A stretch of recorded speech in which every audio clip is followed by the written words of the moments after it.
यदा यदा हि धर्मस्य ग्लानिर्भवति भारत।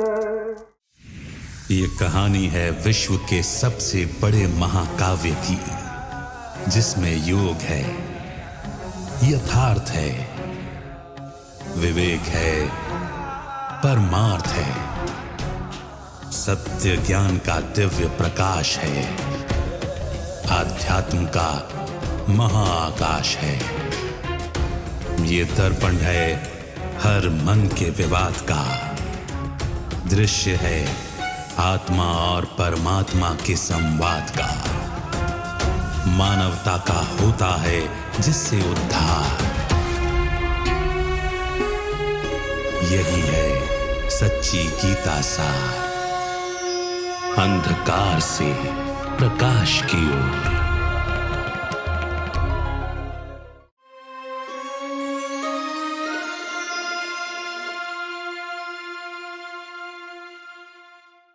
नमस्कार। अंधकार से प्रकाश की ओर सच्ची गीता सार इस कार्यक्रम में आप सभी का स्वागत है। हर कड़ी में गीता से जुड़े हुए अनेक तथ्यों को हम बारीकी से समझ रहे हैं।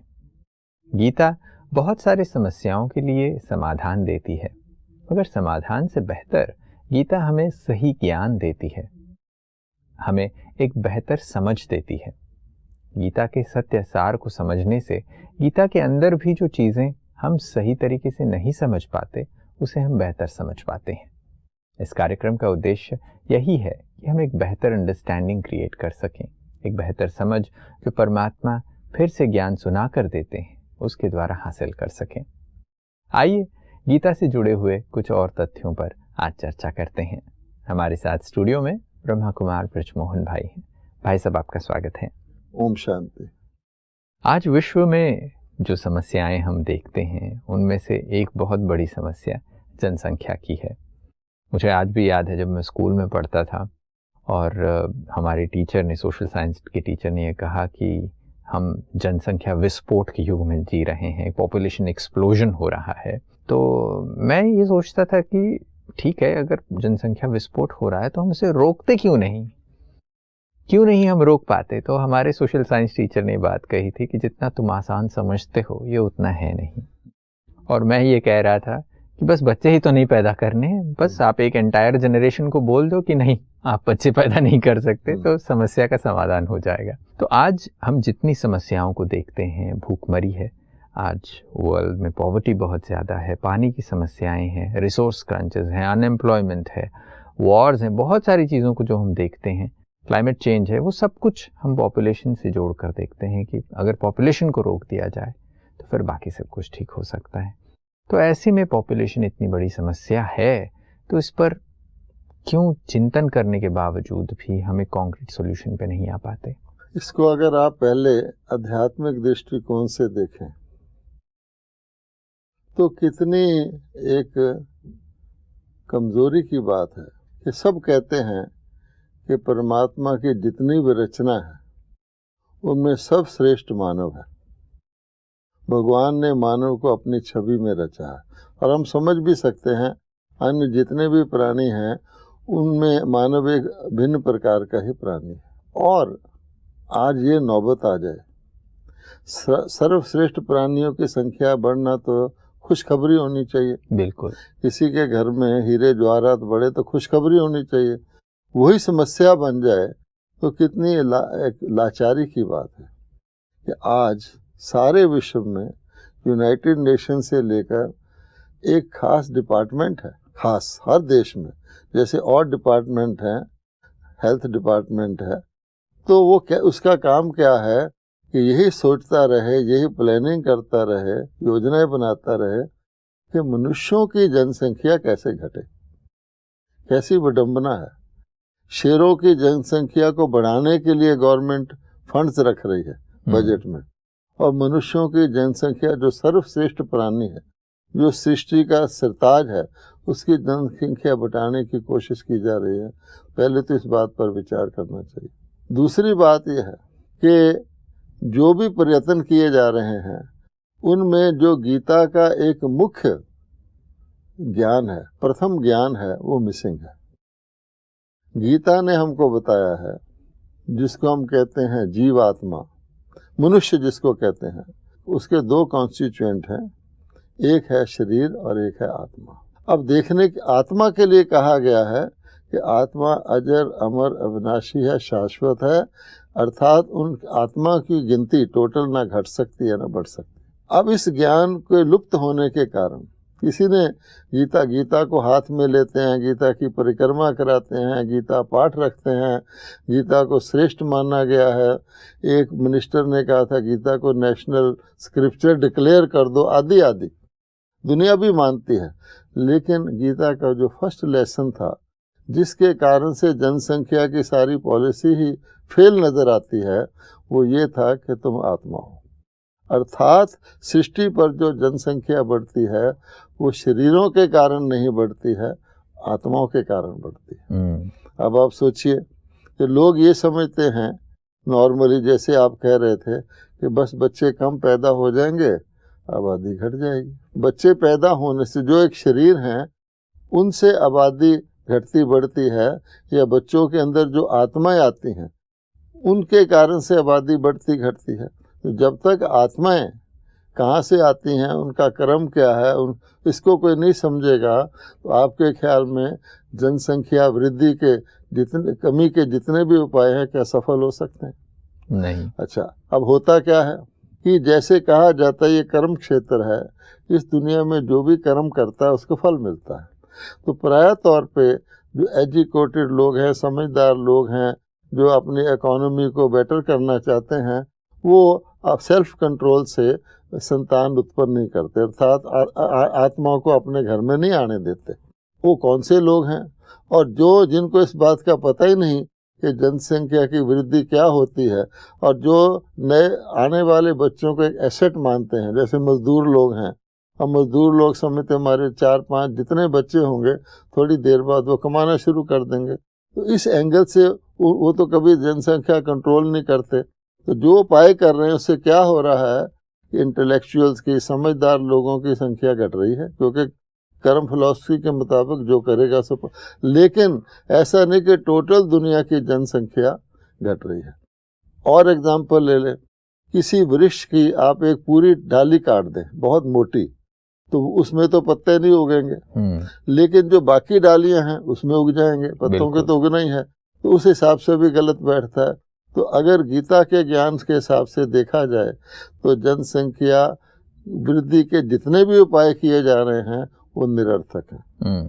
इसलिए अब देखना यह है कि भगवत गीता जो भगवान की सुनाई हुई है, जिसमें भगवान ने सृष्टि के आदि मध्य अंत का रहस्य बताया, सुदर्शन चक्र का ज्ञान दिया है, विशेष तौर पे आत्माओं का ज्ञान, आध्यात्मिक ज्ञान दिया है, क्या उसके अंदर कोई पॉपुलेशन कंट्रोल का विधि नजर आती है कि भगवान ने भी कुछ ऐसा सोचा होगा कि पॉपुलेशन कंट्रोल हो? अब आप देखिए, जिस प्रकार से हमको स्कूल कॉलेजों में बताया जाता है और जो हम प्रैक्टिकल में देखते हैं, तो वाकया ही बहुत बड़ी प्रॉब्लम है।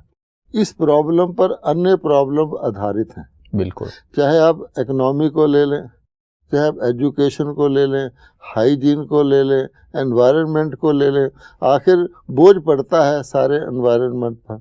हम देखते हैं, हम दिल्ली के रहने वाले हैं, उसी में देख लो 80 साल पहले जो सड़कें थी, जो मकान थे, जो ड्रेनेज सिस्टम था, वो पॉपुलेशन बढ़ने के साथ रिडंडेंट हो गया। बिल्कुल। और जहाँ खुले खुले मकान सिंगल स्टोरी होते थे, अब वो मल्टी स्टोरी बनने लग गए। और कोशिश तो कर रहे कि वहाँ लोगों को जैसे चिड़ियाघर में पिजन होल में लोगों को बसा दें, लेकिन जो अन्य चीज़ें हैं उनके लिए यातायात इत्यादि सारा कुछ बिगड़ता है। तो इसलिए टोटल देखा जाए, जितनी तरक्की हम करते हैं मटेरियल तौर पे, वो सारी जनसंख्या उसको हड़प कर लेती है, और वो भी डिस्प्रपोर्शनेट ग्रोथ है।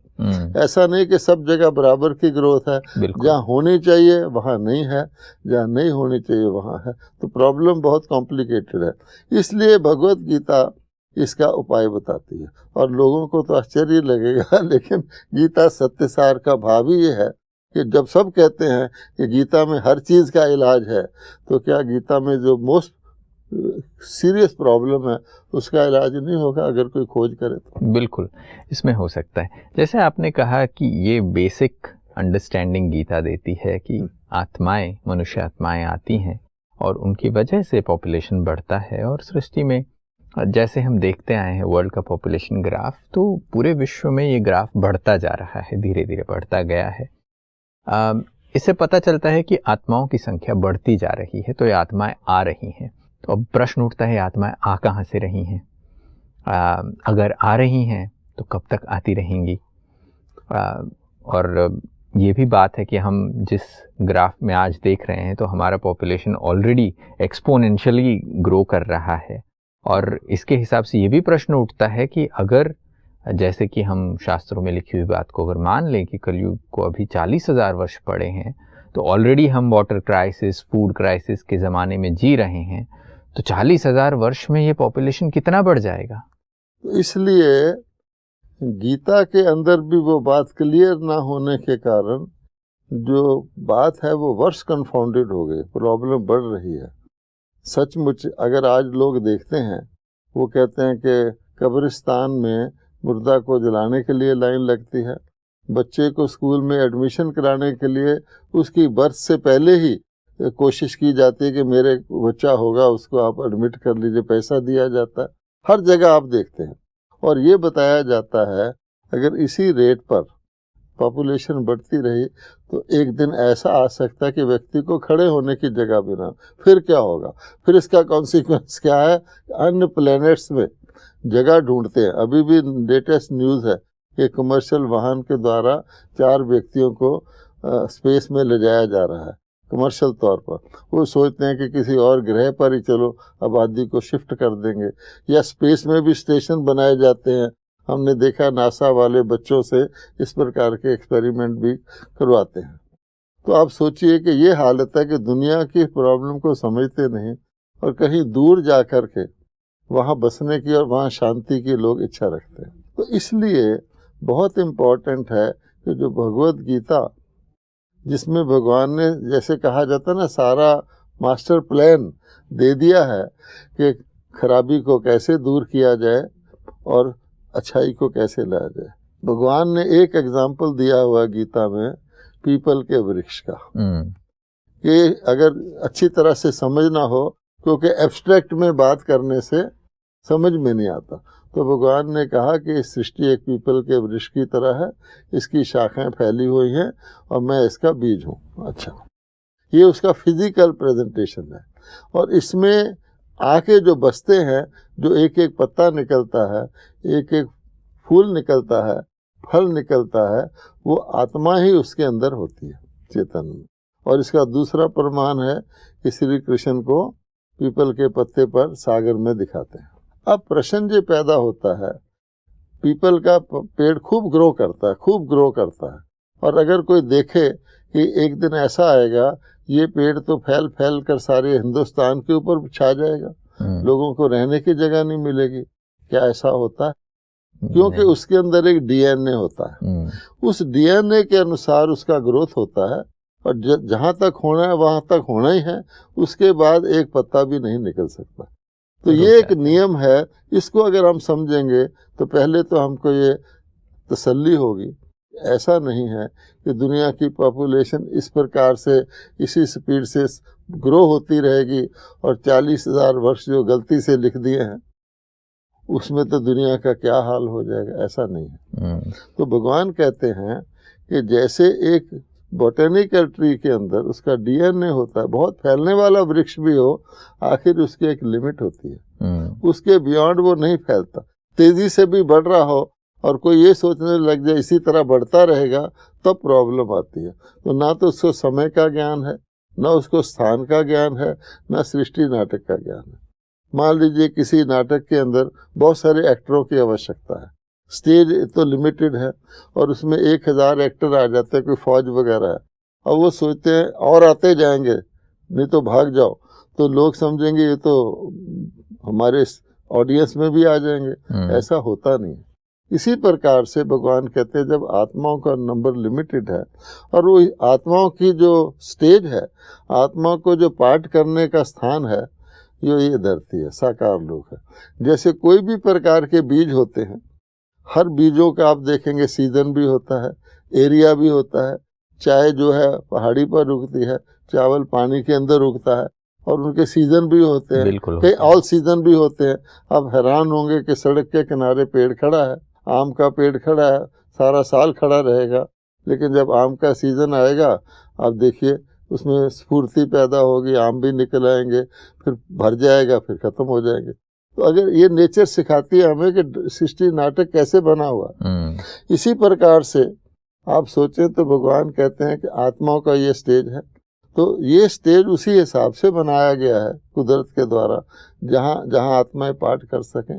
एक टाइम ऐसा आता है कंफर्टेबली रहती हैं, अबंडेंस होता है, धीरे धीरे आवश्यकता अनुसार होता है।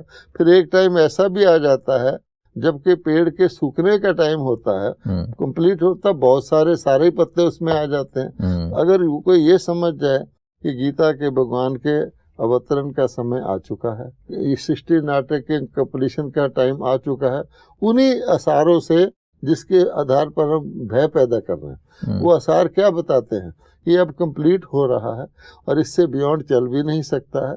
और अभी जो हालत है ये वर्स्ट है। सब लोग समझते हैं ना तो पानी साफ है ना हवा साफ है, तो और क्या होगा। इसलिए भगवान कहते हैं उसके अनुसार वर्तमान समय लगभग मैक्सिमम आत्माएं धरती पर आ चुकी हैं, और अब इसके ट्री के लय हो यानी सूखने का समय है और नए ट्री के लगने का समय है।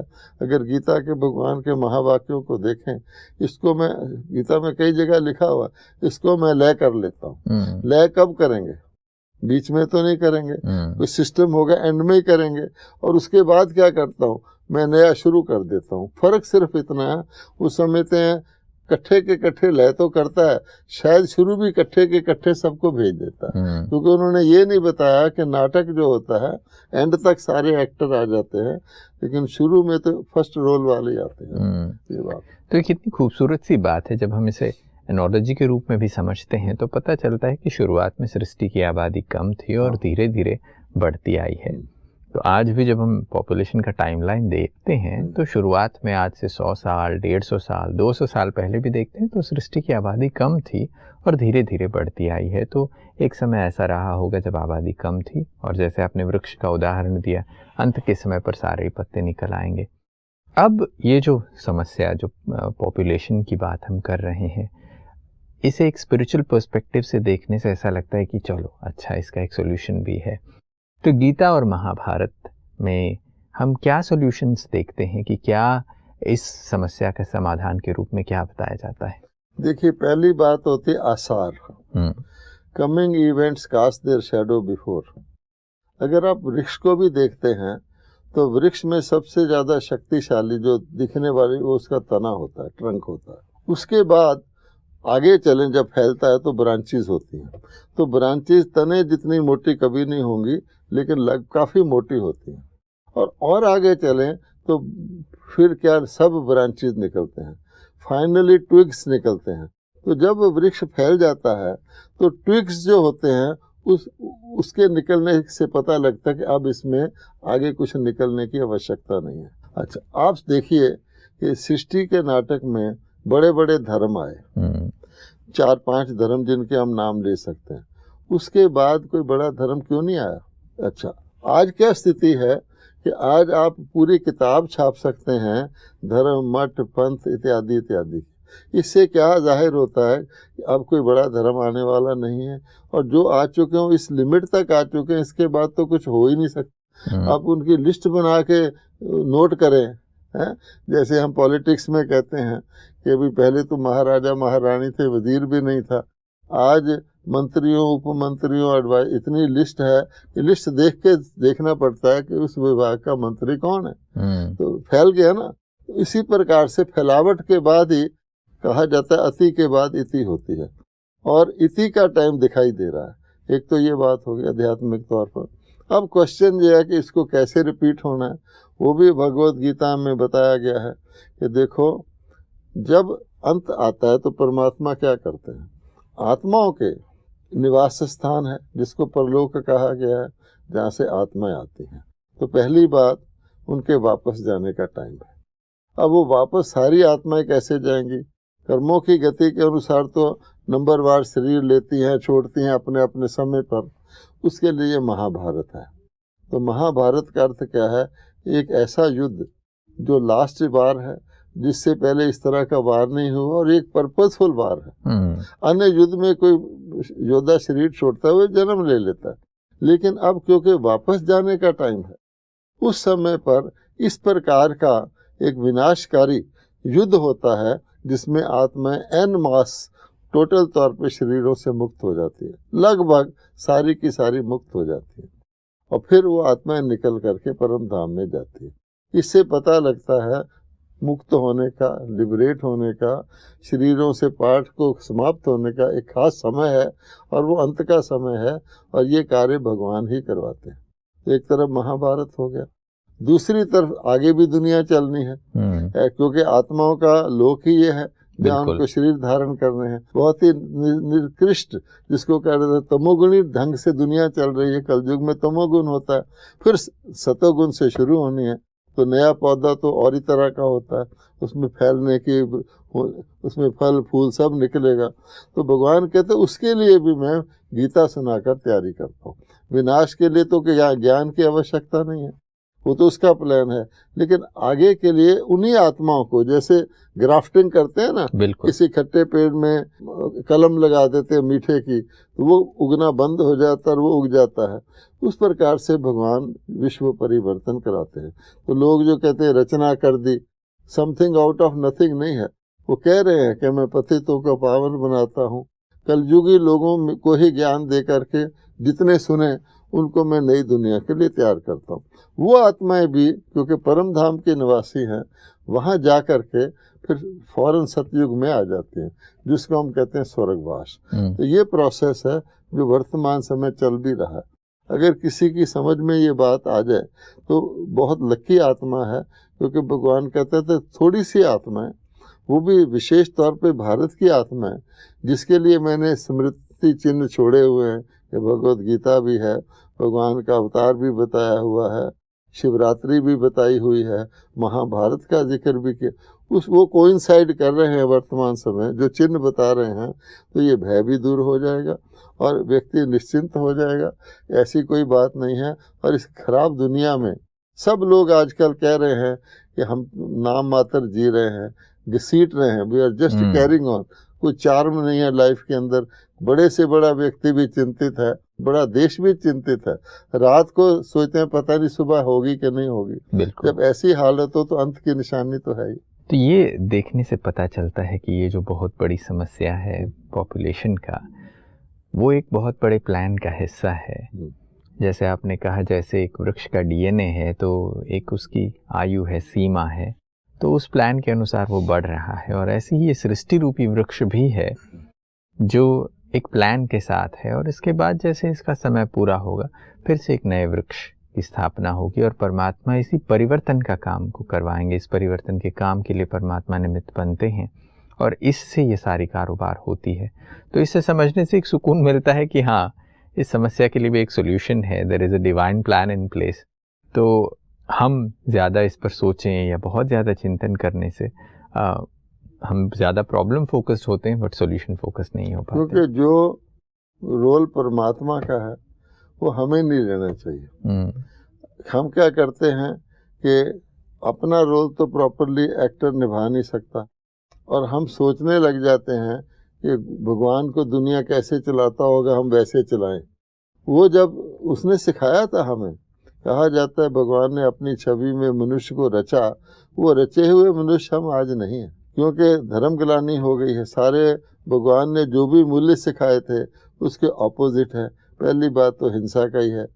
भगवान ने कहा सबसे बड़ी शक्ति अहिंसा है, और हम उस पर चलते थे, तब हमारे को ईश्वरीय नियमों, डिवाइन लॉज कहते हैं। इसीलिए उस समय के जो अगली दुनिया के जो मानव हैं उनको भी भगवान भगवतियाँ कहा जाता है। आप देखेंगे गॉड एक है, लेकिन वो परम आत्मा के तौर पे एक है। लेकिन शरीर में आने के बाद ईश्वरी गुण ऐसे हों जो कि उनको भगवान भगवतियाँ ना सिर्फ कहें बल्कि बाद के लोग उनको भगवान समझ के पूजा करें, मंदिरों में लगाएं, तो अवश्य ही वो सर्वश्रेष्ठ रहे होंगे। वो भगवान कार्य आके करते हैं। बहुत ही खूबसूरत चर्चा आज हमने की है। बातचीत करने के लिए और भी रोचक विषय हैं, मगर अगली कड़ी में इस बातचीत को जारी रखेंगे। आज समय को देखते हुए विराम लेते हैं। आप यहाँ हमारे साथ आए, चर्चा में हमारे साथ जुड़े, इसके लिए बहुत बहुत शुक्रिया आपका। नमस्कार। ओम शांति। दोस्तों, विश्व की जनसंख्या को जब हम देखते हैं तो बहुत सारे लोगों के लिए, बहुत सारे गवर्नमेंट्स के लिए, गैर सरकारी संस्थाओं के लिए एक बहुत बड़ी समस्या नज़र आती है। मगर ये समस्या क्यों बनी? अगर इसके पीछे के आध्यात्मिक अर्थ को समझा जाए तो एक बहुत बड़ी राहत की सांस मिलती है। हम पिछले अनेकों सदियों से चीज़ों को देखते आए हैं कि धीरे धीरे इस विश्व का पॉपुलेशन, इसकी जनसंख्या बढ़ती जा रही है। और आज इस समय पर जब हम देखते हैं तो ये अपने चरम पर नज़र आती है। और पिछले कुछ ही समय में ये इतना बढ़ कैसे गया? इसके पीछे कारण क्या है? अगर इसको हम गीता में आध्यात्मिक अर्थ से समझने के प्रयास करें तो बहुत सारे सॉल्यूशंस मिलते हैं। परमात्मा के इस डिवाइन प्लान का ये भी एक हिस्सा है, ये समझ में आता है। आज की कड़ी में बस इतना ही। अगली कड़ी में फिर मुलाकात करेंगे। तब तक के लिए नमस्कार।